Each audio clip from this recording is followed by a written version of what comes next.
On est avec notre spécialiste des saines habitudes de vie, le docteur Dominique Gagnon. Ça va bien aujourd'hui? Ça va bien, François, merci. Écoute, on va poursuivre un peu dans le même esprit que nos dernières rencontres. On est beaucoup dans l'alimentation et ce matin, on voulait réagir à un reportage qui a paru à JE, si je ne me trompe pas, concernant les fruits et les légumes. C'était quoi exactement? Bien, en fait, moi, j'ai été surpris. Je n'avais pas entendu parler jusqu'à temps qu'une amie dise « Hey, as-tu entendu ça à JE? Les fruits et légumes sont contaminés. Il faut faire attention, surtout ceux qui viennent de l'Amérique du Sud ou de Chine ou d'ailleurs. Il ne faut plus toucher à ça. » Là, la panique était comme prise un petit peu de dire les fruits et légumes, là, il ne faut pas prendre ça. Alors qu'on sait très bien que les tendances scientifiques montrent tout à fait le contraire, que c'est beaucoup plus l'alimentation transformée en canné, tout ça, plutôt que les légumes frais, les fruits frais, on met beaucoup ça de l'avant. Je les attends un petit peu, j'ai dit je vais aller écouter ça, puis je tenais à réagir, parce que sûrement que plusieurs de nos téléspectateurs ont pu écouter ça, ça également. Ce que JE a fait, l'enquête qu'ils ont fait, sont allés prendre des fruits et légumes un peu au hasard, dont ceux qui venaient d'autres pays aussi, et ils sont allés faire des prélèvements de la peau, de l'extérieur des fruits et légumes. L'extérieur qu'on ne consommera pas. L'extérieur d'une orange, l'extérieur d'une banane, pour dire de quoi, ou encore directement une salade, plutôt une laitue, des épinards, ces choses-là. Et puis, ils les ont cultivés dans un pétri, tout ça, pour se rendre compte qu'il y avait beaucoup de micro-organismes, qu'il y avait des moisissures, qu'il y avait des micro-organismes aussi qui étaient pathogènes pour l'être humain. Hein, on parle de Clostridium, on entend parler des fois des diarrhées à Clostridium difficile qu'on va voir, de la salmonelle, puis tout ça. Puis là, on dit, bien là, qu'est-ce qu'on fait? Qu'est-ce qu'on fait avec ça? Est-ce qu'il faut continuer d'en manger ou pas? Ce qu'il faut comprendre, à la base, OK, l'intérieur du légume ou du fruit, d'habitude, c'est stérile. Okay? C'est comme les barrières naturelles font en sorte que les bactéries ne rentrent pas, à moins que le fruit ou le légume soit vraiment malade en tant que tel. Puis ça, on le voit tout de suite. Hein, quand un fruit est comme pétri un peu. Bon. Alors ça, donc, on le sait tout de suite. Mais de façon générale, l'intérieur, il n'y a absolument aucun problème, c'est stérile. Alors maintenant, l'extérieur. C'est sûr qu'on va comprendre qu'un fruit ou un légume qui vient de loin, qui a été cueilli, on ne sait pas nécessairement trop dans quelles conditions, c'est vrai, puis qui a été manipulé, qui a été transporté plusieurs fois, puis qui arrive sur nos tablettes, mettons, en plein hiver, il faut s'attendre que l'extérieur du fruit ou du légume ait peut-être des micro-organismes, puis c'est ça qui monte. Ça, c'est sans compter les gens à l'épicerie qui prennent la pomme, qui la remettent dans le c'est...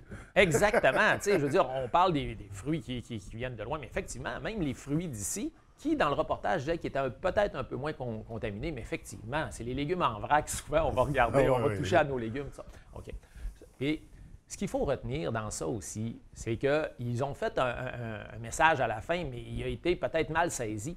C'est que sitôt qu'on les passe en dessous de l'eau, tout simplement, quelques secondes, on enlève environ 90 de toutes les bactéries pathogènes qu'il y a sur ce fruit ou sur ce légume-là. Ce qu'il faut dire aussi, ce qu'il faut saisir, c'est que d'avoir des bactéries dans notre système comme tel, si ce n'est pas des bactéries pathogènes, ce n'est pas nécessairement mauvais. Hein? On parle entre autres là, de toutes les probiotiques. C'est des bactéries, des 7 bactéries qu'on va retrouver entre autres dans le yogourt, de préférence le yogourt nature, on en a déjà parlé dans d'autres chroniques. Alors pour justement se faire une belle flore intestinale, ce qui fait en sorte que quand il va arriver une ou deux petites bactéries pathogènes, ils vont entrer en compétition, si on peut dire, avec les saines bactéries. Et si notre système est vraiment bien pourvu en bonnes bactéries, à ce moment-là, cette autre bactérie-là ne pourra pas vraiment proliférer et nous rendre malades, nous donner la salmonellose, qui va être caractérisée par des gros maux de ventre, des vomissements, des diarrhées, tout ça, un peu comme le Clostridium difficile aussi. On a déjà entendu des épidémies là, où est-ce qu'on limitait les visites dans les hôpitaux. Alors, tout ça pour dire que il faut revenir à l'essentiel. On se lave les mains, hein, c'est bien important. Comme tu dis, on touche un peu à tout. Alors, on se lave les mains, c'est bien important. Il faut laver nos fruits et nos légumes et avant. Puis même si, mettons, on dit, bon, je vais éplucher une banane pour dire de quoi. Mais si la banane est vraiment contaminée à l'extérieur, ce que JE disait, c'est qu'en coupant la peau extérieure, ça se peut que le couteau transporte un petit peu de bactéries à l'intérieur. Tout ça. Bon, écoutez, on le passe en dessous de l'eau, on se lave les mains. Il n'y a aucun problème à consommer des fruits et des légumes. Et de préférence, ne serait-ce que pour des raisons environnementales aussi, si on consomme plus des fruits et des légumes locaux, en saison évidemment, alors à ce moment-là, on diminue un peu là, les chances de contamination. En plus d'encourager les industries, les entreprises locales puis le monde d'ici. Mais il ne faut pas se fermer la porte non plus à toute cette variété de fruits et légumes qu'on ne peut pas cultiver ici. Non, au contraire, ça nous apporte des bonnes vitamines partout. Il faut retenir, les fruits et les légumes, ça va devenir la base de notre alimentation. Il faut que ce soit la base comme telle. Hein. On est dans un processus en ce moment de révision du Guide alimentaire canadien. On en a parlé la semaine dernière, comment est-ce qu'il y a des révisions à faire, des mises à jour et tout. Mais ce qui va rester, c'est que la moitié de notre assiette, de tout ce qu'on mange, devrait être constituée de fruits ou de légumes. Donc, des petites précautions à prendre, mais surtout, continuons d'en manger si on veut vraiment éviter tout le lot de maladies chroniques qui nous coûtent, on le sait déjà, on l'a dit, 34 milliards en santé qu'on paye à chaque année. On peut diminuer ça par une saine alimentation. Donc, c'est le message que je veux livrer ce matin.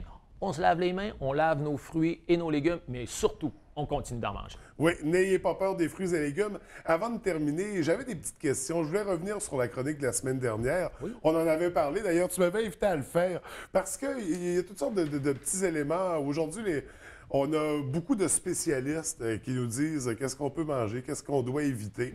Il y a des aliments là-dedans qui faisaient partie littéralement de la base de l'alimentation, qui étaient mis en valeur par le Guide alimentaire canadien. Alors, on ne sait plus où regarder, on ne sait plus à qui croire et à qui faire confiance dans tout ça.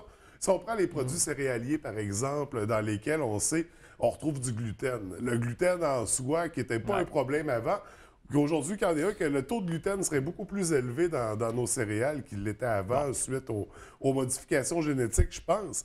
Est-ce que ça remet en question le produit céréalier? Est-ce que c'est un élément à éviter maintenant dans l'alimentation? Les produits céréaliers. OK. Donc, ça fait vraiment partie également de la base de notre alimentation. On a parlé beaucoup des fruits et légumes, mais ça, parce qu'on va chercher beaucoup de fibres à l'intérieur de ces produits-là. Les fibres alimentaires pour le système digestif, la santé de façon générale, même ça abaisse les taux de cholestérol. Donc, oui, il faut consommer des produits céréaliers. Cela dit, dans la céréale comme telle, il y a effectivement une protéine qui s'appelle le gluten, OK, qui, dans certains, on va la mettre de façon plus concentrée pour, entre autres, là, donner plus de volume, je dirais, au pain. Il est plus moelleux, il est meilleur, tout ça. Alors, il y a certaines personnes, effectivement, qui, de façon génétique, ont ce qu'on appelle une intolérance au gluten. Puis oui, ça peut donner mal au ventre, puis bon, ça peut occasionner des pertes de poids. C'est ça, on dit que ça colle sur les parois de l'intestin. Cela dit, c'est pas tout le monde qui a nécessairement cette intolérance au gluten-là, OK? Mais il faut revenir quand même, encore une fois, au principe de base. C'est sûr que si on prend une substance, qu'on la concentre, qu'on en met en grosse quantité dans l'alimentation transformée, retenons ça, OK? Si vous n'avez pas de problème génétique d'une intolérance au gluten, et si vous consommez du pain, pour dire de quoi, parce que souvent c'est dans le pain qu'on va retrouver cette protéine-là, du pain qui est peu transformé. Hein? C'est du blé entier, puis il n'y a pas 50 aliments ou vitamines ou de préservatifs rajoutés dedans. Là, OK? On s'en tient, là, on regarde notre étiquette, là, on se rend compte qu'il y a 3, 4 ingrédients, on s'en tient à ça, pas trop de sucre. À ce moment-là, normalement, ça va avec ce dont on est habitué, ce dont notre corps humain a besoin, puis ça ne donne pas de problème majeur pour une grande partie de la population. Cela dit, c'est souvent monté en épingle dans les médias. Moi, j'appelle ça des maladies médiatiques. Hein? C'est ça, un peu comme ce que JA a tenté de faire un peu par nos fruits et légumes. Bon, le gluten, tout ça. Il faut mettre les choses en perspective. Et puis, si on revient à l'essentiel de manger des aliments le moins transformés possible, pour la vaste majorité de la population, il n'y en aura pas de problème. Puis peut-être aussi qu'il y a un élément, parce qu'on parle de varier l'alimentation, c'est important. Est-ce qu'à ce moment-là, pour le produit céréalier, on devrait appliquer, parce que souvent, on va manger le même pain à tous les matins. Est-ce qu'on devrait alterner, un matin gruau, un matin du quinoa, un matin quelque chose à base de riz à amener? Est-ce que ça éviterait? Parce que souvent, on entend parler des gens qui ont vécu des pertes de poids, puis parce qu'ils ont eu des changements dans leur alimentation, puis on leur dit comment t'as fait? Ah, moi, j'ai coupé le pain et les pâtes alimentaires. Ouais. Puis est-ce que... Les pépins, pâtes, patates. Ouais, c'est ça, c'est ça. Oui, ça, je l'ai entendu souvent. Là, Donc, ça amène quand même à se questionner sur ce que ça nous apporte réellement, puis les alternatives à ça aussi. Je trouve un aspect intéressant, puis toujours dans la même optique, on parle beaucoup du lait ces temps-ci. Le lait, d'un côté, on nous dit un verre de lait, c'est bien, mais deux, c'est mieux. Très présent dans le guide alimentaire canadien. D'un autre côté, on nous dit le lait ne devrait plus être consommé en d'aussi grande quantité une fois adulte, que c'est pas... en tout cas, que ça peut créer des problématiques. Encore une fois, j'imagine que le lait d'aujourd'hui n'est pas le lait que mes grands-parents consommaient. Ben, c'est la même vache, là. Ouais, ouais. OK, on s'entend, là. Mais là, elle mange des céréales avec du gluten. OK, d'accord. Avec les antibiotiques et tout, là, Mais les hormones. Qu'est-ce qui est arrivé au lait? Qu'est-ce qui s'est passé entre-temps? Bien, il faut comprendre que autour du lait, effectivement, il y a peut-être un débat à l'heure actuelle parce que quand on regarde les diètes santé qui font en sorte que les gens peuvent vivre en santé longtemps, comme entre autres la diète méditerranéenne, OK? Les protéines laitières ne sont plus à l'avant-plan. OK? Et puis, bon, on sait qu'il y a un gros consortium de l'industrie. Au Québec, on est des gros producteurs laitiers aussi. Bon, cela dit, prendre du lait, c'est vraiment il y a une saine protéine à l'intérieur de ça. Donc, on a besoin de protéines. Ouais. Les enfants, pour grandir, exactement, les femmes enceintes, on a besoin de protéines. Puis, on retrouve des protéines. Et la vitamine D, qui, soit dit en passant, est rajoutée. Peut-être pas en grosse quantité, mais elle est rajoutée quand même. Donc, à ce niveau-là, je pense que c'est pas mauvais.